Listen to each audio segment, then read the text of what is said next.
ओम शांति। परम प्रिय परमात्मा शिव भगवान को कोटि कोटि नमन। आमे समस्ते मधुर संतान माने आज 7/8/2025 मसीहार मुरली महावाक्य शुणिले। आमे पाठ पढ़ुचे। पाठ पढ़ा अर्थ कौन? सबू पाठ को बुझीबार अच्छी। संदेह रहिले, संशय रहिले, उल्टा बुझिले पाठरे फेल बा पदोन्नति हो पारिबनी। पदोन्नति आमर कौन? आमे साधारण मनीषरू ये पाठ पढ़िकी देवता हेबा। सेथिपाई तो आमे पाठ पढ़ुचे। पुणी बाबा कहते तुमे पढ़ पढ़ाओ।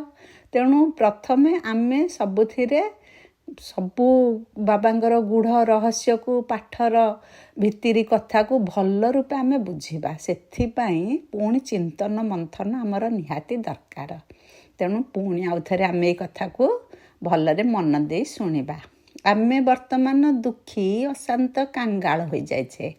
एक कथा आम आत्मा पिता, आम आत्मार कथा आम आत्मा पिता शिव बाबा भगवान तांको भल भावरे जना। तेणु से आमे केमिति फकीर चांदरू अमीर चांद हेबा से विषय रे प्रथमरु कारण दर्शे देले। आमे काहेकि फकीर होइछे? आम मनरे सकारात्मक चिंतन सृष्टि करिसेंती कारण दर्शेकी। से कहिले जे तमे अविनाशी ज्ञान रत्न अर्थात मुरली माध्यम जेते महावाक्य शुणाउछंती तार रहस्य को बुझी से ही ज्ञान को बुद्धि पात्र रे धारण करी जीवन रे अर्थात व्यवहार रे चलनी रे कर्तव्य कर्म रे आमे उतारिले आमे फकीररू पुणी अमीर हेबा। अर्थात भिकारी रु धनवान हेबा बा बेगर टू प्रिंस हेबा। कारण आमे प्रिंस थिले सत्य जुगरे। भारत रे सुवर्ण जुग थिला, सत्य जुग थिला। आमे देव आत्मा थिले। आमको पुणी कहउछंती बाबा पुणी कहउछंती जे तुमे होच रूप बसंत। रूप बसंत ज्ञानी आत्मा माने एमती विभिन्न प्रकार से आमको टाइटल देई आमर पूर्व कथा सूचेई बुझेई आमको आगो को नउछंती। रूप बसंतर अर्थ कौन? आमे पवित्र थिले, पवित्र के पुणी आमे पवित्र होइकी भगवान को मने पकेबा। नहले भगवान आम कथा शुणिबेनी। प्रथमे आमे पवित्र मन भाव रे पवित्र विकार ठू दूरेकी रही निजको पवित्र करिबा बा सूक्ष्म बुद्धि रे भगवान को मने पकेबा, जोग करिबा। एहा आम आत्मार रूप। माने आमर आत्मा वर्तमान विकारग्रस्त होइकी कला हो जाइछे। आमर प्रकृत आत्मार रूप कौन? सी तो सूक्ष्माति सूक्ष्म ज्योतिर्बिंदु। किंतु बाबा कहते तुमे कला होइछ, मु तुमको गोरा करुची। पतित होइछ से पावन करिवे। तेणु आमर रूप आत्मार रूप पूरा पावन हेब, गुण तार पावन हेब। बसंत माने आमे बसंत ऋतु जानुचे केते सुंदर सबुआड़ पूरा आमको केते शांति लगुची, खुशी लगुची। सबु जलवायु पूरा मनमुग्धकर, फूल फल शोभित। से भली आमे ज्ञान रे से भलिया हेबा। ज्ञान रे विभूषण हेई गले आमर आनंद प्रेम शक्ति सुख शांति सबू भरी जीव। तेणु आम आत्मा रूप बसंत बोली बाबा कहले। तेणु आमको पूरा शुभ भावना रखी पुरुषार्थ रे तत्पर रहिबा को पड़िबो। शुभ भावनार अर्थ पुणी बाबा बुझेई देले। कौन शुभ भावना रखिबा? ए सबु विषय रे बाबा क्लियर बुझेई दउछंती जे मु आत्मा सत्व प्रधान थिली। मु ही बाबांक ठारू शक्ति रूपी संपत्ति नेइथिली 5000 वर्ष तले। एबे नेउछि। केबे हेले भाबिबानी कि हाँ मु कौन प्रकृत रे एमती सत्व प्रधान आत्मा हेई पारिबे? मु कौन एते पुरुषार्थ करी दैवी आत्मा हेई पारिबे? एमिति केबे हेले आमे भाबिबा नाही। आमे सबु बेले भाबिबा मु आत्मा सत्व प्रधान थिली। बाबांक ठारू शक्ति संपत्ति से शक्ति रूपी संपत्ति नहीं कि मो मास्टर सर्वशक्तिवान हेइथिली। एबे भी हेबी। केबे हेले हेई पारिबिनी ना मो सत्तरे कौन हेबी कि प्रश्न उठिबनी। काहेकि ना एमती प्रश्निल चित्तरे जदि आमे रहिबा, आमे जानिचे प्रश्न चित्त हेले प्रसन्न चित्त रहिब नाही, मन खुशी रहिब नाही। तेणु यादर यात्रा रे रही पुरुषार्थ करिबाकू हेब। केमिति पुरुषार्थ करिबाकू हेब? जे भगवानक ऊपर विश्वास करी निजर जोग ऊपर विश्वास रखी ପୁଣି ବାବା କହୁଛନ୍ତି ସେବା ଆଧାରରେ ବାବାଙ୍କ ଠାରୁ ଆମେ ଶକ୍ତି ପାଇବା। ବାବା ଆଜି ଗୀତରେ କହିଦେଲେ ଇସ୍ ପାପ କି ଦୁନିଆ ସେ କहाँ ସେ ଲେ ଚଲୋ। କୁଆଡ଼େ ନେବେ ବାବା? ଆମେ ତ ପତିତ ପାର୍ବନକୁ ବାରମ୍ବାର ଡାକିଲେ ହେ ଭଗବାନ ଆସ ଆମକୁ ମୁକ୍ତି କର। ଆମେ ସବୁବେଳେ ଡାକିଲେ ଭଗବାନ ବର୍ତ୍ତମାନ ଆସିଛନ୍ତି ଏ ପାପ ଦୁନିଆରୁ ଆମକୁ ସାଥିରେ ଆମ ନିଜ ଘରକୁ ନେବେ ଶାନ୍ତିଧାମ। ପୁଣି ପୁରୁଷାର୍ଥ ବଳରେ ବା ସିଏ ପାବନ ହେବାର ରାସ୍ତା ବତେଇ ଦେଇଛନ୍ତି, ସତ୍ୟ ଯୁଗକୁ ଯିବାର ରାସ୍ତା ବତେଇଛନ୍ତି। ଯିଏ ସେଇ ବାବାଙ୍କ କଥାରେ ବିଶ୍ୱାସ କରିକି ସେଇ ରାସ୍ତାରେ ଚାଲିଛି ପୁଣି ସେ ସତ୍ୟ ଯୁଗକୁ ଆସିବ, ଏଇ ଦୈବୀ ଦୁନିଆକୁ ଆସିବ। ମାନେ ଆମ ଏଇ ଭାରତ ହେବ ସ୍ୱର୍ଗକୁ ଆସିବ। କେହି ହେଲେ ଶାନ୍ତିଧାମରେ ତ ସବୁଦିନ ରହିବେନି, ତାଙ୍କୁ ନିଶ୍ଚିତ ଭାବରେ ଅଭିନୟ କରିବାକୁ ପଡ଼ିବ। ଶାନ୍ତିଧାମରୁ ଏଇ ଭାରତ ଧାମକୁ ଆସିବାକୁ ହେବ। ତେଣୁ ଆମେ ସମସ୍ତେ ସେମିତି ଦୈବୀ ଗୁଣ ଆତ୍ମା ହୋଇ ପୁରା ପ୍ରଥମରୁ ସ୍ୱର୍ଗକୁ ଆସି ସୁଖ ଶାନ୍ତି ଆନନ୍ଦ ଅପାର ସ୍ନେହରେ ପ୍ରେମରେ ଖୁସିରେ ରହିବା। ପ୍ରକୃତରେ ତ ଇଏ ହେଉଛି ପାଠପଢ଼ା। ଏଇ ପାଠପଢ଼ାରେ ଆମେ ମଣିଷରୁ ଦେବତା ହେବା। ପ୍ରତ୍ୟେକ କଥାକୁ ତେଣୁ ଠିକ୍ ଭାବରେ ବୁଝିବା। ବାବାଙ୍କ ସହ ସତ୍ସଙ୍ଗ କରୁଛେ ଆମେ, ସେ ହେଉଛନ୍ତି ସତ୍ ଚିତ୍ ଆନନ୍ଦ।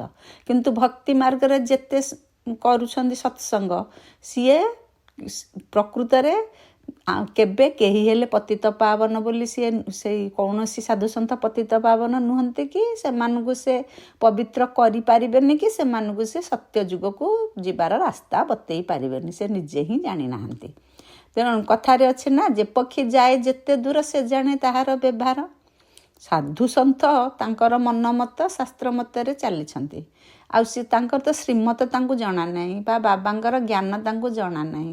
ସେ କେମିତି ପାଠ ପଢ଼େଇକି ଆମକୁ ତାଙ୍କର ଚେଲାକୁ ନେଇକି ସ୍ୱର୍ଗରେ ପହଞ୍ଚେଇବେ? ସ୍ୱୟଂ ସୃଷ୍ଟି ରଚୟିତା ଶିବ ଭଗବାନ ହେଉଛନ୍ତି ସେ ସର୍ବଜ୍ଞ। ସେ ହିଁ ପାଠ ପଢ଼ଉଛନ୍ତି। ସିଏ ପାଠ ପଢ଼େଇଲେ ଆମେ ଉଚ୍ଚ ସ୍ଥାନକୁ ଯାଇପାରିବା। ଯଦିଓ ବାବା କହୁଛନ୍ତି ଆମେ ଭିକାରୀ ହୋଇଯାଇଛୁ, କିନ୍ତୁ ଆମେ ଏଇ ଦୁନିଆର ଯେଉଁ ଭିକ ମଗା ଭିକାରୀ ନୁହଁ, ଆମେ ଅଲଗା ପ୍ରକାରର ଭିକାରୀ। କାହିଁକି ଆମକୁ ବାବା ଆଜି ଭିକାରୀ ବୋଲି କହିଲେ? କାହିଁକିନା ଆମେ ସତ୍ୟ ଯୁଗରେ ଆମେ ରାଜକୁମାର ଥିଲେ, ଆମେ ସବୁଥିରେ ଭରପୁର ଥିଲେ। ସୁଖ ଶାନ୍ତି ଆନନ୍ଦ ପ୍ରେମ ତ ଯାହା, ତା ସହିତ ଯେତେ ବାସ୍ତବ ସ୍ଥୂଳ ଜିନିଷରେ ବି ଆମେ ଭରପୁର ଥିଲେ, କୌଣସିଥିରେ ଅଭାବ ନଥିଲା। ତେଣୁ ଆମେ ସେଇ ସମୟରେ ଏତେ ଭଲରେ ଥିଲେ ନା, କିଏ ସାହୁକାର ଥିଲା, କିଏ ରାଜା ଥିଲା, କିଏ କ'ଣ ଥିଲେ। କିନ୍ତୁ ଏବେ ଯେହେତୁ କାଙ୍ଗାଳ ହେଇଯାଇଛେ କଳିଯୁଗରେ ସବୁଥିରେ ଅଭାବ, ସୁଖ ଶାନ୍ତି ଆନନ୍ଦ ପ୍ରେମ ସବୁଥିରେ ଅଭାବ। ଦରକାର ପଡ଼ିଲେ ଟଙ୍କା ପଇସା ସୁନା ରୂପାରେ ବି ଅଭାବ। ସୁନା ରୂପା ଟଙ୍କା ପଇସା ଥିଲେ ବି ରୋଗ ଦୁଃଖ ମୃତ୍ୟୁର ଭୟ, ଏମିତି ସବୁ ପ୍ରକାରରେ ଆମେ ଅଭାବରେ ରହିଛେ। ତେଣୁ ଆମେ ବିକାରୀ ହେଇଯାଇଛେ, ଆମେ ଗରିବ ହେଇଯାଇଛେ। ବାବା ସେଇ କଥା କହୁଛନ୍ତି ଯେ ଏକଥା ତ ଅନ୍ୟ କାହାକୁ ଜଣା ନାହିଁ ଯେ ଆମେ ବାବା ଆମକୁ ରାଜାରୁ ଆମେ ଫକୀର ହେଇଯାଇଛେ, ପୁଣି ଫକୀରରୁ ରଙ୍କରୁ ରାଜା କରୁଛନ୍ତି ବା ଫକୀର ଚାନ୍ଦରୁ ଅମିର ଚାନ୍ଦ କରୁଛନ୍ତି। ଏକଥା ତ ବାହାର ଲୋକଙ୍କୁ ଜଣା ନାହିଁ। କିନ୍ତୁ ଆମେ ଯେହେତୁ ବାବାଙ୍କ ଠାରୁ ଏକଥା ଜାଣିଗଲେଣି, ଆମେ ସେ ରାଜା ହେବା ପାଇଁ ଚେଷ୍ଟା କରିବା। କେବଳ ଆମ ବ୍ରାହ୍ମଣ ସନ୍ତାନମାନଙ୍କୁ ହିଁ ଜଣାଅଛି ଯେ ବ୍ରହ୍ମାକୁମାର ବ୍ରହ୍ମାକୁମାରୀ ମାନେ ବାବାଙ୍କ ସହିତ ଯୋଗ ଲଗେଇକି ଦେବପଦ ପାଇବେ। ତେଣୁ ଆମକୁ ଏ ଅବିନାଶୀ ଜ୍ଞାନ ରତ୍ନ ଧାରଣ କରିବାକୁ ହେବ। ଆତ୍ମା ହେଉଛି ରୂପ ବସନ୍ତ, ଆତ୍ମା ହିଁ ଏ ଜ୍ଞାନ ଧାରଣ କରିବ। ଶରୀର ତ ବିନାଶୀ, ଆତ୍ମା ଚାଲିଗଲେ ଶରୀର କେଉଁ କାମର ନୁହେଁ। ସେ ଅନାବଶ୍ୟକ ବସ୍ତୁ ହିସାବରେ ତାକୁ ପୁଣି ନିଆଁରେ ଜଳେଇ ଦିଆଯାଏ। ଆତ୍ମାଙ୍କୁ କିଏ ଜଳଉଛନ୍ତି କି? ଆତ୍ମା ତ ସୂକ୍ଷ୍ମାତି ସୂକ୍ଷ୍ମ ଜ୍ୟୋତିର୍ବିନ୍ଦୁ, କେହି ଦେଖି ବି ପାରନ୍ତିନି। ଆତ୍ମାକୁ କେହି ଜଳଉନାହାନ୍ତି। ସିଏ ହେଲା ଅବିନାଶୀ। ଆମ ଆତ୍ମା ଅବିନାଶୀ, ଆମ ଶରୀର ବିନାଶୀ। ଯେବେଠାରୁ ରାବଣ ରାଜ୍ୟ ଆସିଛି, ଅର୍ଥାତ୍ ଦ୍ୱାପରରୁ ମଣିଷ ଦେହ ଅଭିମାନରେ ଆସି ନିଜକୁ ଶରୀର ବୋଲି ପକ୍କା ନିଶ୍ଚୟ କରିଦେଇଛି। ଆମକୁ ଯଦି କିଏ ପଚାରୁଥିଲା, ଆମେ ସିନା ଏବେ ବାବାଙ୍କୁ ଜାଣିଲେ, ସାଧାରଣ ଲୋକକୁ ଯଦି ପଚରାଯିବ, ସେ ତାର ଶରୀରର ନାମ ଗ୍ରାମ ଠିକଣା, ସେ କ'ଣ କରୁଛି, ଏଇ ବିଷୟରେ ତାର ପରିଚୟ ଦେବ। କିନ୍ତୁ ବର୍ତ୍ତମାନ ଆମେ ଜାଣିଗଲେ ଆମେ ହେଉଛେ ଶରୀରର ମାଲିକ ଆତ୍ମା, ଆମେ ହେଉଛେ ସ୍ୱୟଂ ପରମପିତା ପରମାତ୍ମାଙ୍କର ସନ୍ତାନ। ଆମ ଘର ପରମ ଧାମ ଆମେ ସବୁ ଜାଣିଗଲେଣି, କିନ୍ତୁ ଅନ୍ୟମାନେ ଜାଣିନାହାନ୍ତି। ବର୍ତ୍ତମାନ ଅମରନାଥ ବାବା ଆସି ଆମକୁ ଆମ ଆତ୍ମାମାନଙ୍କୁ ଅମର କରାଉଛନ୍ତି। ଅମରନାଥ କିଏ? ସ୍ୱୟଂ ପରମପିତା ପରମାତ୍ମା ଶିବ ଭଗବାନ। ସିଏ ଆମକୁ ଅମର କରାଉଛନ୍ତି। ମାନେ ସତରେ କ'ଣ ଆମେ ମରିବାନି କି? ଆମେ ମରିବା ତ ନିଶ୍ଚୟ। ମର୍ତ୍ତ୍ୟମଣ୍ଡଳେ ଦେହ ବହି ଦେବତା ହେଲେ ବି ମରଇ, ତେଣୁ ମରିବା ନିଶ୍ଚୟ। କିନ୍ତୁ ଆମକୁ ଅମର କହିବାର ଅର୍ଥ ହେଲା ଆମେ ଅମରପୁରକୁ ଯିବା, ଅର୍ଥାତ୍ ସ୍ୱର୍ଗପୁରକୁ ଯିବା, ଯେଉଁଠି ଠିକ୍ ସମୟରେ ଆମର ମୃତ୍ୟୁ ହେବ। ଆମର ଏମିତି ମନ ଇଚ୍ଛା ଅକାଳ ବିୟୋଗ ହେବ ନାହିଁ, ରୋଗୀ ହେବା ନାହିଁ। ଜ୍ଞାନ ଯୁଗରେ ପକ୍କା କରାଉଛନ୍ତି, ସତ୍ୟ ଯୁଗରେ ଠିକ୍ ସମୟରେ ପୂର୍ଣ୍ଣ ଆୟୁଷ ଆମେ ଭୋଗ କରିବା। ନିଜ ଇଚ୍ଛାରେ ଗୋଟିଏ ଶରୀର ଛାଡ଼ି ଆଉ ଗୋଟିଏ ଶରୀର ନେବା। ବାବା ସବୁବେଳେ ସାପର ଉଦାହରଣ ଦେଉଛନ୍ତି। ସାପ ଯେମିତି କାତି ଛଡ଼ଉଛି ପୁଣି ସୁନ୍ଦର ଚିକଚିକିଆ ହେଇ ଦେଖାଯାଉଛି, ସେମିତି ଆମର ଇଏ ଶରୀର ପୁଣି ଗୋଟିଏ ଶରୀର ପରିବର୍ତ୍ତନ କରିବ। ଆତ୍ମା ଗୋଟିଏ ଶରୀର ଛାଡ଼ି ଆଉ ଗୋଟିଏ ଘଟରେ ପଶିବ। ଇଏ ହେଉଛି ଅମର ଆମର କାହାଣୀ। ବହୁତ ଜନ୍ମର ଶେଷ ଜନ୍ମର ବର୍ତ୍ତମାନ ଇଏ ପୁରୁଣା ଶରୀର। ଆମର କେତେ ଜନ୍ମ ଆମେ ନେଲେଣି ଗୋଟିଏ କଳ୍ପରେ। 5000 ବର୍ଷରେ ସତ୍ୟ ତ୍ରେତୟା ଦ୍ୱାପର କଳି ଯେଉଁ 4 ଯୁଗ ଭିତରେ ଗୋଟିଏ ଅତି ପବିତ୍ର ଆତ୍ମା ସତ୍ତ୍ୱପ୍ରଧାନ ଆତ୍ମା 84 ଜନ୍ମ ନିଏ। କିଏ କିଏ ବି 50-60 ଜନ୍ମ ନେଉଛନ୍ତି, କିଏ 50 ଜନ୍ମ ନେଉଛି, କିଏ 40 ଜନ୍ମ ନେଉଛି, କିଏ କେତେ ପ୍ରକାର ଜନ୍ମ ନେଇଛନ୍ତି। ହେଲେ ବାବା କହୁଛନ୍ତି ଇଏ ଯଦି ଯିଏ ଦେବ ଆତ୍ମା, ଯିଏ ବାବାଙ୍କୁ ଚିହ୍ନିଲେ, ବାବାଙ୍କ ସାଥିରେ ଯୋଗ ଲଗେଇକି ପୁଣି ଦେବପଦ ହାସଲ କରିବା ପାଇଁ ଯୋଗ ଜ୍ଞାନରେ ଭରପୁର ହେଉଛନ୍ତି, ସେମାନଙ୍କ କାହାଣୀ ବାବା କହୁଛନ୍ତି। ଇଏ ହେଉଛି ଅନ୍ତିମ ଜନ୍ମର ପୁରୁଣା ଶରୀର। ତେଣୁ ଆମେ ବର୍ତ୍ତମାନ ଭଗବାନଙ୍କର ବାଣୀ ଶୁଣି ପୁରୁଣା ଶରୀରକୁ ତ୍ୟାଗ ତ ନିଶ୍ଚୟ କରିବାକୁ ପଡ଼ିବ। ଏ ଆତ୍ମା ବାବାଙ୍କ ସାଥିରେ ପରମଧାମ ନିଜର ଘରକୁ ଯିବ, ବାପ ଘରକୁ ଯିବ, ସେଠୁ ପୁଣି ସତ୍ୟ ଯୁଗକୁ ଆସିବ। ମୁକ୍ତି, ଜୀବନ ମୁକ୍ତି, ଗତି ସଦ୍ଗତି ପାଇବ। ବାବା କହିଲେ ଯେ ଆମେ ଅକାଳ ମୃତ୍ୟୁ ହେବନି ବୋଲି ଯେଉଁ ବାବା କହିଦେଲେ, କାହିଁକି ଅକାଳ ମୃତ୍ୟୁ ହେବନି ତାର କାରଣ ବି ବାବା ବତଉଛନ୍ତି। କାହିଁକିନା ସତ୍ୟ ଯୁଗରେ ଆତ୍ମାରେ ଶକ୍ତି ଭରି ରହିଥାଏ। ଏବେ ଆମେ ଯାହା ବି ଜ୍ଞାନ ଯୋଗରେ ଭରପୁର ହେବା, ବାବା କହୁଛନ୍ତି ଯେ ପବିତ୍ର ହେବ, ତୁମର ସବୁ ପାପ ଭସ୍ମ ହେବ। ଶକ୍ତିରେ ବାବାଙ୍କ ଠାରୁ ଯେଉଁ ବେହଦ ସମ୍ପତ୍ତି, ତାଙ୍କର ସୁଖ, ଶାନ୍ତି, ଆନନ୍ଦ, ପ୍ରେମ, ପବିତ୍ରତା, ଶକ୍ତି, ଇଏ ହେଉଛି ଆମ ଆତ୍ମାର ସ୍ୱଧର୍ମ, ଆମ ଆତ୍ମାରେ ଭରିକି ରହିବ। ତେଣୁ ଅକାଳ ମୃତ୍ୟୁ ହେବ ନାହିଁ। ଏବେ ବାବା ତାଙ୍କ ପରି ଆମ ଆତ୍ମାମାନଙ୍କୁ ଶକ୍ତିମାନ କରାଉଛନ୍ତି। ସେଥିପାଇଁ ପ୍ରଥମେ ପବିତ୍ର ହୋଇ ବାବାଙ୍କ ସ୍ମୃତିରେ ରହିବାକୁ ହେବ, ତେବେ ଯାଇ ଶକ୍ତି ମିଳିବ। ଆମେ ଶକ୍ତି ସମ୍ପନ୍ନ ହେଲେ ମାଷ୍ଟର ସର୍ବଶକ୍ତିମାନ ହେବା। ବାବା କହୁଛନ୍ତି ସିଏ ମାଷ୍ଟର, ସିଏ ହେଉଛନ୍ତି ସମ୍ପୂର୍ଣ୍ଣ ବା ସାଗର, ଆମେ ହେଲେ ମାଷ୍ଟର। ସର୍ବଶକ୍ତିମାନ କିପରି ହେବା ତାର ବି ଉପାୟ ବତେଇ ଦେଉଛନ୍ତି। ଏଇ ହେଲା ତାର ଉପାୟ। ତାପରେ ଆମର ଆତ୍ମାର ଅଧୋଗତି କାହିଁକି ହେଉଛି, ଏକଥାର ବି ରହସ୍ୟ ଉନ୍ମୋଚନ ଆଜି ବାବା କରିଦେଲେ। ଏବେ ବି ଅଧୋଗତି ହେବାର ଚାନ୍ସ ରହିଛି। ଯିଏ ବି ବାବାଙ୍କୁ ଚିହ୍ନି ସାରିଲେଣି, ବାବାଙ୍କ ଜ୍ଞାନ ଜାଣିଲେଣି, ତାଙ୍କର ବି ଅଧୋଗତି ହେଉଛି। କେମିତି ଅଧୋଗତି ହେଉଛି? ଆମେ ଆତ୍ମା ସତ୍ତ୍ୱପ୍ରଧାନ ଥିଲୁ, ନିଶ୍ଚୟ ଦ୍ୱାରା ସତ୍ତ୍ୱପ୍ରଧାନ ହେବୁ। ଯଦି ଭଗବାନ ଆସିଛନ୍ତି, ମୁଁ ତାଙ୍କର ଜ୍ଞାନରେ ଜ୍ଞାନରତ୍ନ ସଂଗ୍ରହ କରିବି, ଯୋଗ ଦ୍ୱାରା ପାପ ଭସ୍ମ କରିବି, ତାହେଲେ ସତ୍ତ୍ୱପ୍ରଧାନ ହେବି। ଏପରି ଭାବିବା ନାହିଁ ଯେ ଆମେ କିପରି ସତ୍ତ୍ୱପ୍ରଧାନ ହୋଇପାରିବୁ। ସଂଶୟ ଯଦି ଆସିଲା, ଅଧୋଗତି ହେଲା। ୟାଦର ଯାତ୍ରାରେ ରହିଲେ ନିଶ୍ଚୟ ଆତ୍ମାର ଊର୍ଦ୍ଧ୍ୱଗତି ବା ଉନ୍ନତି ହେବ। ତେଣୁ ବାବା ରାସ୍ତା ବତେଇଲେ। ଘରକୁ ଯିବାକୁ ବା ଯାହା କାମ କରିବାକୁ ଆମ ନିଜକୁ କରିବାକୁ ପଡ଼ିବ। ସେଥିପାଇଁ ପୁରୁଷାର୍ଥ କରିବାକୁ ପଡ଼ିବ। ବାବା କହିଲେ ତା ସହିତ ସେବା ମଧ୍ୟ କଲେ ଶକ୍ତି ମିଳିବ। ସେବା କେନ୍ଦ୍ର ଖୋଲିବା ବା କେତେ ସବୁ ଖୋଲୁଛନ୍ତି, ବାବାଙ୍କର ୟୁନିଭର୍ସିଟି ଖୋଲୁଛନ୍ତି, ତା ଫଳରେ ଆଶୀର୍ବାଦ ପାଇବା। ଏବେ ଭକ୍ତି ମାର୍ଗରେ ଧର୍ମଶାଳା କରୁଛନ୍ତି। ଯିଏ ଧର୍ମଶାଳା କରିଲେ ପରଜନ୍ମରେ, ପରବର୍ତ୍ତୀ ଜନ୍ମରେ ତାଙ୍କୁ ଭଲ ଘର ମିଳିବ। ଯିଏ ହସ୍ପିଟାଲ କଲେ ସେ ନିରୋଗ ରହିବେ। ଯିଏ ୟୁନିଭର୍ସିଟି କଲେ ସେ ଭଲ ପାଠ ପଢ଼ିବେ, ପରଜନ୍ମରେ ସୁଖ ଶାନ୍ତି ଆନନ୍ଦରେ ରହିବେ। କିନ୍ତୁ ये जो सत्य जुगरे तो हॉस्पिटल कि धर्मशाला कि कचेरी कोर्ट किछि नथिबो तेणु एमाने जहाँ पाइबे यही भक्ति मार्गरे रही द्वापर जुगरू पाइबे। आमे किंतु जो पुरुषार्थ करुचे तनु मन धनर सहयोग देई जहाँ बाबा काम एक पुरुषार्थरे लगौचे सी होची आमर 21 जन्म पाई फल। आमे सुखधामरे महाराजा थिले बा महाराज जी बहुत सतप्रधान आत्मा महाराजा हेबे सेठी आ मंत्री रहिबेनी। एबे जमती रावण राज्य रे बुद्धिहीन हो जाइछंती तुच्छ बुद्धि हो जाइछंती तेणु मंत्रिमंडल रे पुणी अनेक मंत्री रहउछंती समस्ते समस्तଙ୍କ ठारू बुद्धि पाउछंती बा विचार करिकी एकत्रित होई किछि गोटे डिसिजन नेउछंती। बाबा कहउछंती जे सत्य जुगरे सेमिति नथिबो से माने सबुथिरे भरपूर हेतिबे पूरा बुद्धि थिबो। तेणु एबे से रावण राज्य रे भाबुछंती विश्व को आमे श्रेष्ठ आड़ को नेउछु कोठी कहलेनी चंद्र रे ओल्हेलेनी मंगल ग्रह को गलेनी से बहुत बहुत बड़ बड़ काम करछंती विश्व को पूरा जे जा देश को पूरा विश्व दरबार रे प्रतिष्ठित करबा को चेष्टा चले छंती किंतु बाबा सेई कथार अर्थ बुझे देले विश्व को श्रेष्ठ आड़ को नेउछंती बोली भाबुछंती किंतु विश्व तो विनाश आड़ को जाउछि समस्ते भी सेई विनाश आड़ को जिबा पई ही व्यवस्था करूछंती।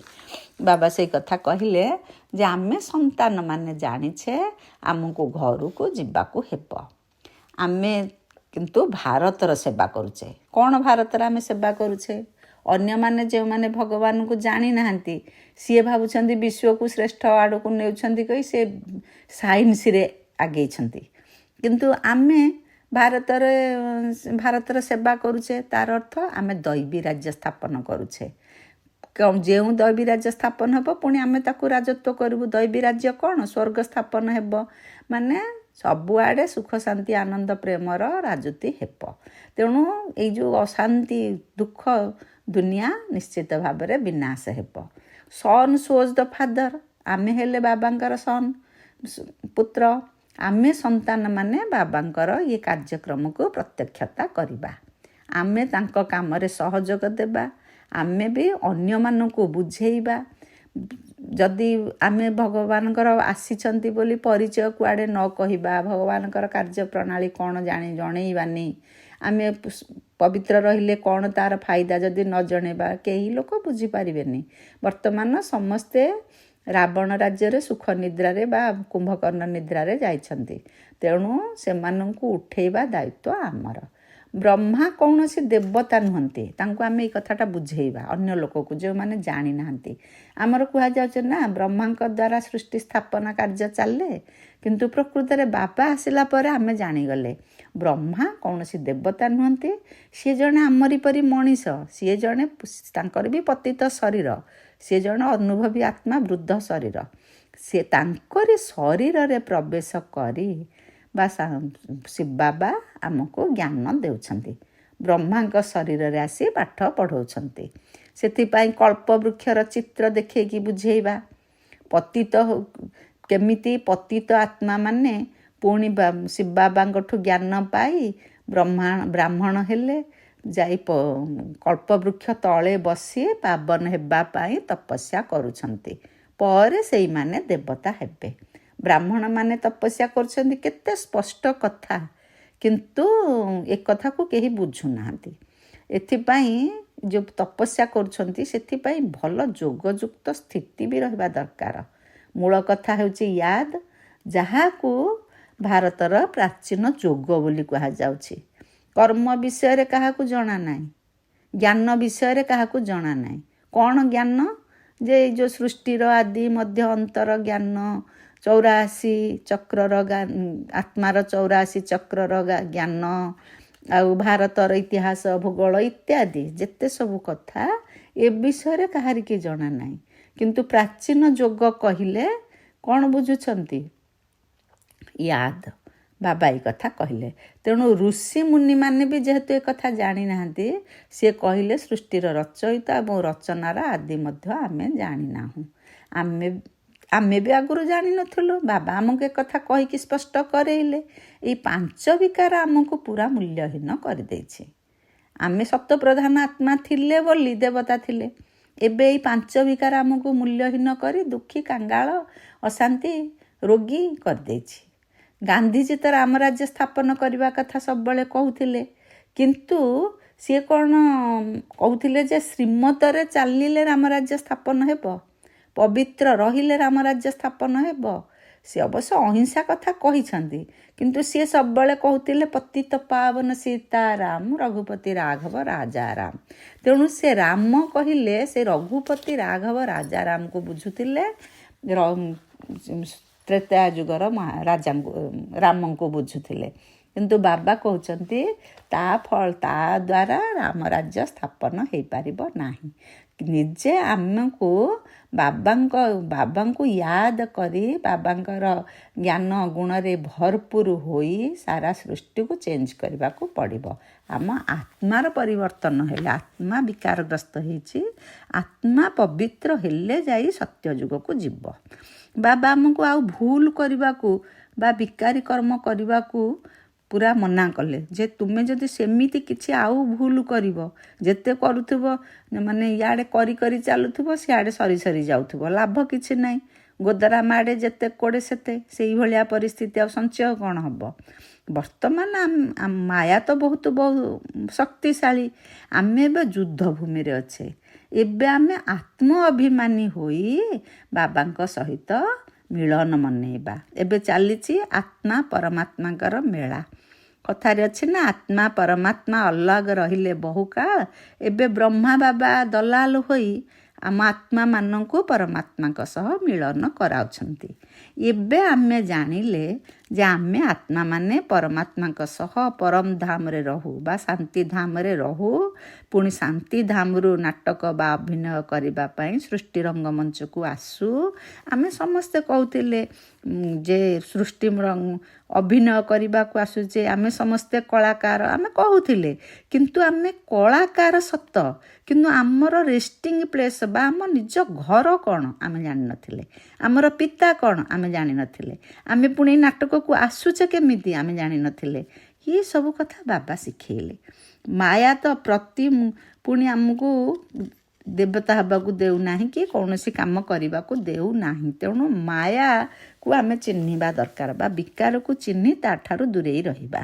ବାବା 108 ମାଳା କଥା ସବୁବେଳେ କହୁଛନ୍ତି ଯେ ବର୍ତ୍ତମାନ 108 ମାଳାର ଅର୍ଥ ଭକ୍ତି ମାର୍ଗରେ ତ ମାଳା ଗଣନ୍ତି, ହରେ କୃଷ୍ଣ ହରେ ରାମ କି ଯାହା ଗୋଟେ କହିକି ସେମାନେ ତାକୁ ବୁଲାନ୍ତି, ମାଳାର ଦାନାକୁ ଧରି ଧରି ଜପ କରନ୍ତି। କିନ୍ତୁ ବାବା ସେଇ କଥା କହିଲେ 108 ମାଳା ଅର୍ଥ ରତ୍ନ। ସେମାନେ ମାନେ ଏଇ ବାବାଙ୍କର ଜ୍ଞାନ ଶୁଣି ଯୋଗ କରି ପୁରା ବାବାଙ୍କ ଶ୍ରୀମତରେ ପକ୍କା ହୋଇ ପୁରା ସବୁବେଳେ ଆତ୍ମ ଅଭିମାନୀ ସ୍ଥିତିରେ ରହି ସେ ପୁରା ବାବାଙ୍କର ପ୍ରଥମ ସନ୍ତାନ, ସବୁଠୁ ଶ୍ରେଷ୍ଠ ସନ୍ତାନ ହିସାବରେ ସତ୍ୟଯୁଗର ପ୍ରଥମ ଅବସ୍ଥାରେ ଆସିବେ।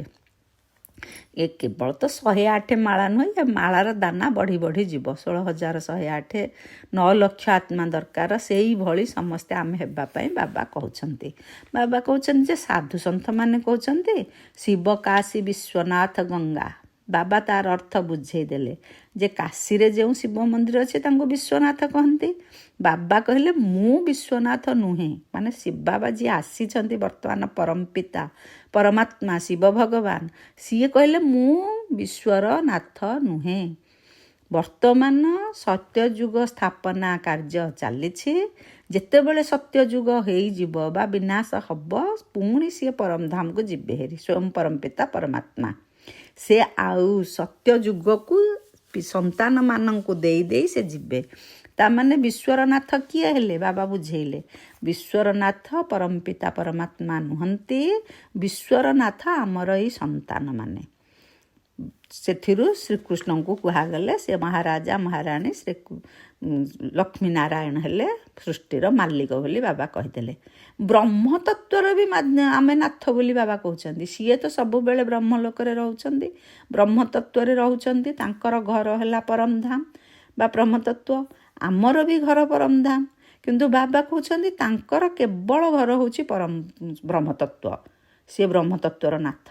ସେ ସୃଷ୍ଟିର ସ୍ୱର୍ଗପୁରର ନାଥ ନୁହନ୍ତି କି ମର୍ତ୍ତ୍ୟପୁରର ନାଥ ନୁହନ୍ତି କି କୌଣସି ଜାଗାରେ ସେ ନାଥ ନୁହନ୍ତି। ବାବା କହିଲେ, ସିଏ କହନ୍ତି ତାଙ୍କର ଏକମାତ୍ର ଘର ହେଲା ବ୍ରହ୍ମତତ୍ତ୍ୱ, ତାଙ୍କ କାମ ହେଲା ପତିତରୁ ପାବନ କରିବା, ଆତ୍ମାମାନଙ୍କୁ ପତିତ ଆତ୍ମାମାନଙ୍କୁ ପାବନ କରିବା। ତେଣୁ ସେ ପ୍ରତି କଳି ଶେଷ ସତ୍ୟ ଆରମ୍ଭର ମଧ୍ୟବର୍ତ୍ତୀ ସମୟ ସଙ୍ଗମ ଯୁଗ ଯାହାକୁ କୁହାଯାଏ, ସନ୍ଧିକ୍ଷଣରେ ସ୍ୱୟଂ ସେ ଯେହେତୁ ନିରାକାର ନାହାନ୍ତି, ତାଙ୍କର ଶରୀର ନାହିଁ, ବ୍ରହ୍ମା ବାବାଙ୍କ ଶରୀରରେ ପ୍ରବେଶ କରି ଏ କାର୍ଯ୍ୟକଳାପ କରାନ୍ତି। ଶିଖ ଲୋକମାନେ କହନ୍ତି ମୁତ୍ ପଲିତି କପଡ଼ା ଧୋଏ। ବାବା ତାର ଅର୍ଥ ବୁଝେଇ ଦେଲେ ଯେ ବାବା ଆସିଛନ୍ତି ମୁତ୍ ପଲିତି କପଡ଼ା ଧୋଇବା ପାଇଁ, ମାନେ ମୂତ ଲୁଗା ଯେମିତି ପରିଷ୍କାର କରାଯାଏ ପିଲାଙ୍କର, ସଫା କଲେ ତାକୁ ପୁଣି ୟୁଜ୍ କରାହୁଏ, ସେଇଭଳି ଆମ ଆତ୍ମା ବର୍ତ୍ତମାନ ସେଇଭଳି ଅବସ୍ଥାକୁ ଆସିଯାଇଛି। ବାବା ବର୍ତ୍ତମାନ ଆସିଛନ୍ତି ଆମ ଆତ୍ମାକୁ ସଫା କରିବା ପାଇଁ। ବେଳେବେଳେ ସେ କୁହନ୍ତି ଧୋବାମୁ। ତାପରେ ସେ ଶିଖ ଲୋକମାନେ ବି କୁହନ୍ତି ଓଙ୍କାର ଅଜନି। ଅଜନି ମାନେ ତାଙ୍କର ସେ ଶରୀର ଧାରଣ କରନ୍ତିନି, ସେ ସ୍ୱୟଂ ପରମପିତା ପରମାତ୍ମା ଶିବ ଭଗବାନ ସେ ଜନ୍ମ ମୃତ୍ୟୁ ଚକ୍ରରେ ଆସନ୍ତି ନାହିଁ। ବାବା 84 ଜନ୍ମ ଯେତେ ପବିତ୍ର ହେଲେ ମଧ୍ୟ ସେ 84 ଜନ୍ମ ନେଉନାହାନ୍ତି, ସନ୍ତାନ 84 ଜନ୍ମ ନେଉଛନ୍ତି। ଓଙ୍କାର ଏସବୁ କଥା କହନ୍ତି, ଶିଖ ଲୋକେ କଥା କହନ୍ତି, କିନ୍ତୁ ତାର ଅର୍ଥ ହିଁ ପ୍ରକୃତରେ ବୁଝିନାହାନ୍ତି।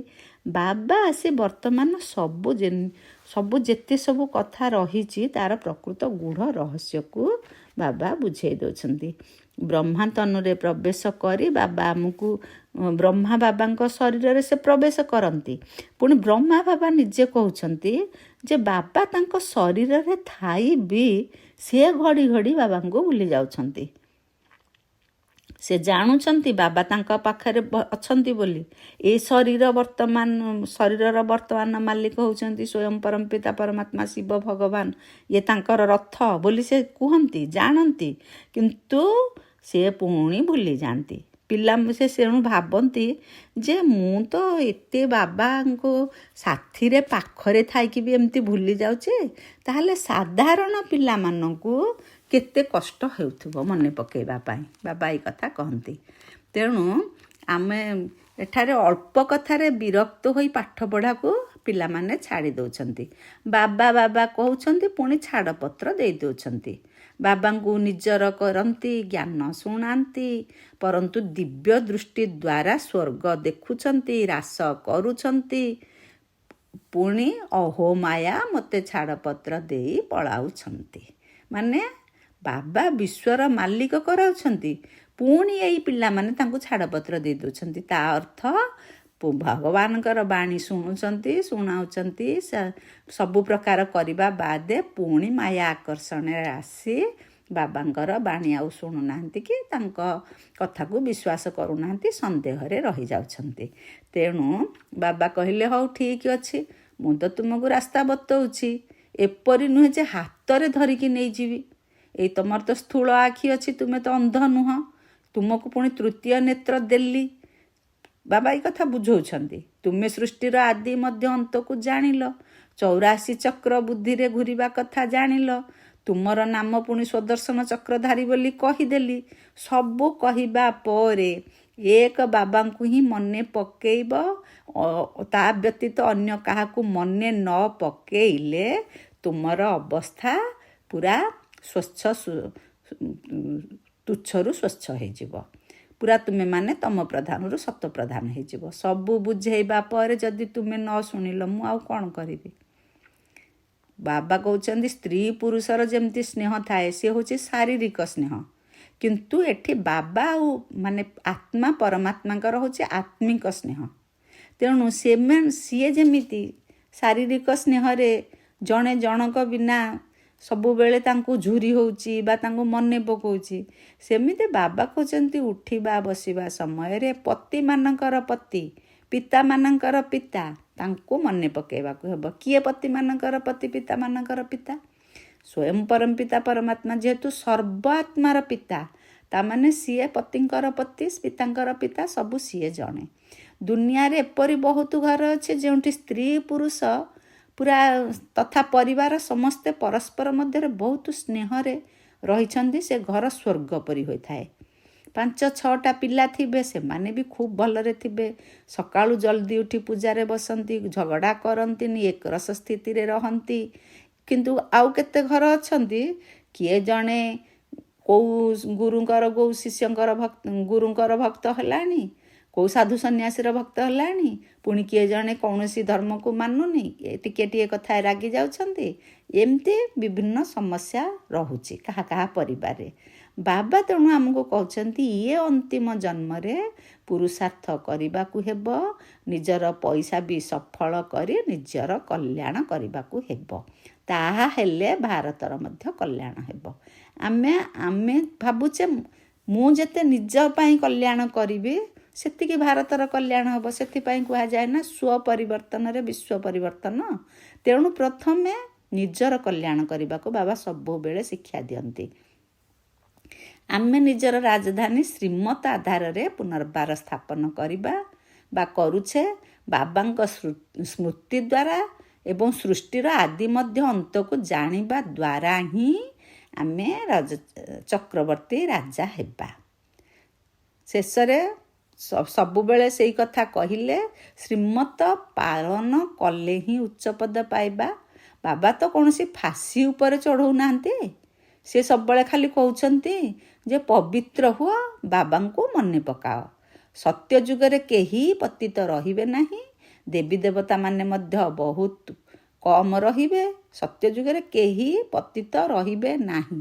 ଦେବୀ ଦେବତା ବି ବହୁତ କମ୍ ରହିବେ। ଏବେ ଯେମିତି କୋଟି କୋଟି ଜନତା ଅଛନ୍ତି, ସେ ସତ୍ୟ ଯୁଗରେ କ'ଣ ଏତେ ରହିବେ କି? ପୁଣି ଧୀରେ ଧୀରେ ବୃଦ୍ଧି ହେବେ। ଦେବତାମାନଙ୍କର ବୃକ୍ଷ ହେଉଛି ଛୋଟ, ପୁଣି କେତେ ବୃଦ୍ଧି ହେବେ। ଆସ୍ତେ ଆସ୍ତେ ଏଇଭଳି ପରିସ୍ଥିତିକି ଆମେ ପଳେଇ ଆସିଛେ, ଜନସଂଖ୍ୟା ବଢ଼ି ବଢ଼ି। କିନ୍ତୁ ସବୁ ସତ୍ତ୍ୱେ ବାବା ସେଇ କଥା କହୁଛନ୍ତି, ଉପରୁ ଆତ୍ମା ସବୁ ଆସୁଛନ୍ତି, ଏହା ପୂର୍ବ ପ୍ରସ୍ତୁତ ଖେଳ। ମାନେ ଇଏ ଗୋଟେ ନାଟକ ଚାଲିଛି। ବାବା ସେଇ କଥା କହିଲେ। ଆମେ ପୂର୍ବ ଜନ୍ମରେ ବା ପୂର୍ବ କଳ୍ପରେ ଦେବତା ଥିଲେ, ଏ କଳ୍ପରେ ପୁଣି ଆମେ ଦେବତା ହେବା ପାଇଁ ନିଜକୁ ପ୍ରସ୍ତୁତ କରୁଛେ। ଏଇ ପ୍ରକାର ନିଶ୍ଚୟ ବୁଦ୍ଧିରେ ଆମେ ବାବାଙ୍କ ସାଥିରେ ଚାଲିବା। ଓମ୍ ଶାନ୍ତି। ଧାରଣା ପାଇଁ ତେଣୁ ବାବା ଆଜି କହିଦେଲେ, ଆତ୍ମିକ ସେବାଧାରୀ ହୋଇ ଆତ୍ମାମାନଙ୍କୁ ଜାଗ୍ରତ କରେଇବାର ସେବା କରିବାକୁ ହେବ। ତନ ମନ ଧନ ଦ୍ୱାରା ସେବା କରି ଶ୍ରୀମତ ଆଧାରରେ ରାମ ରାଜ୍ୟ ସ୍ଥାପନ କରିବା ପାଇଁ ନିମିତ୍ତ ହେବାକୁ ପଡ଼ିବ ଆମକୁ। ପୁଣି ବାବା କହିଲେ, ସ୍ୱଦର୍ଶନ ଚକ୍ରଧାରୀ ହୋଇ 84 ଜନ୍ମର ଚକ୍ରକୁ ବୁଦ୍ଧିରେ ଘୁରାଇବାକୁ ହେବ। ଏକମାତ୍ର ବାବାଙ୍କୁ ହିଁ ମନେ ପକାଇବାକୁ ହେବ। ବାବାଙ୍କ ବ୍ୟତୀତ ଅନ୍ୟ କାହାର ବି ସ୍ମୃତି ଯେମିତି ମନରେ ନ ଆସିବ। କେବେ ବି କୌଣସି କଥାରେ ବିରକ୍ତ ହୋଇ ପାଠ ପଢ଼ାକୁ ଛାଡ଼ିବା ନାହିଁ। ବରଦାନରେ ବାବା କହିଲେ, ସଂଗଠନ ଭିତରେ ରହି ନିଜର ଲକ୍ଷ୍ୟ ଏବଂ ଲକ୍ଷଣକୁ ସମ୍ମାନ ଯିଏ କରୁଛି ସିଏ ହେଉଛି ସବୁଠାରୁ ଶକ୍ତିଶାଳୀ ଆତ୍ମା। ଆମେ ସେଇଭଳି ଶକ୍ତିଶାଳୀ ଆତ୍ମା ହେବା ପାଇଁ ବାବା କହୁଛନ୍ତି। ସଂଗଠନ ଭିତରେ ପରସ୍ପରକୁ ଦେଖି ଉମଙ୍ଗ ଉତ୍ସାହ ଆସିଥାଏ ଏବଂ ଯଦି କିଏ ଅବହେଳା କରୁଛି ତାକୁ ଦେଖିକି ବି କିଏ ତା ଦ୍ୱାରା ପ୍ରଭାବିତ ହେଇଯାଆନ୍ତି। ଭାବନ୍ତି ଇଏ ତ କରୁଛି, ମୁଁ ଯଦି କରିଲି କ'ଣ ଅସୁବିଧା ହେଲା। ସେଥିପାଇଁ ସଂଗଠନ ଠାରୁ ଶ୍ରେଷ୍ଠ ହେବାର ସହଯୋଗ ନେବା। ଯିଏ ଭଲ କାମ କରୁଛି ତାକୁ ଆମ ଜୀବନର ଉଦାହରଣ ବା ତାକୁ ଦେଖିକି ଆମେ ନିଜେ ତା ଦ୍ୱାରା ପ୍ରଭାବିତ ହେବା ପାଇଁ ଚେଷ୍ଟା କରିବା। କିନ୍ତୁ ଯିଏ ଖରାପ କାମ କରୁଛି, ଯିଏ ଅବହେଳା କରୁଛି, ତାକୁ ଆମେ ଦେଖିବା ନାହିଁ। ପ୍ରତ୍ୟେକ କର୍ମ କରିବା ପୂର୍ବରୁ ଗୋଟେ ବିଶେଷ ଧ୍ୟାନ ଦେବା ବା ଲକ୍ଷ୍ୟ କରିବା ଯେ ମୋତେ ନିଜକୁ ସମ୍ପନ୍ନ କରି ସାମ୍ପୁଲ ହେବାର ଅଛି ବା ଦୃଷ୍ଟାନ୍ତ ହେବାର ଅଛି। ମୁଁ ନିଜେ କରିବି ଏବଂ ଅନ୍ୟମାନଙ୍କୁ କରାଇବି। ପୁଣି ବାରମ୍ବାର ଏହି ଲକ୍ଷ୍ୟକୁ ବୁଦ୍ଧିରେ ଜାଗ୍ରତ କରିବା।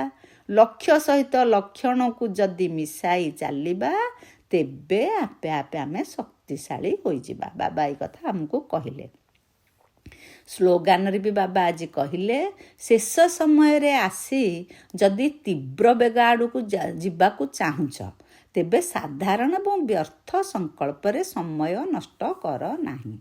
ଆମେ ଯଦି ବ୍ୟର୍ଥରେ ସମୟ ନଷ୍ଟ କରିବା, ଇଏ ତ ବାବା ସବୁବେଳେ କହୁଛନ୍ତି ଇଏ ସଙ୍ଗମ ଯୁଗର ଗୋଟିଏ ସେକେଣ୍ଡର ମୂଲ୍ୟ ଗୋଟିଏ ବର୍ଷ ସହ ସମାନ, ମାନେ ଏତେ ମୂଲ୍ୟବାନ ସମୟ।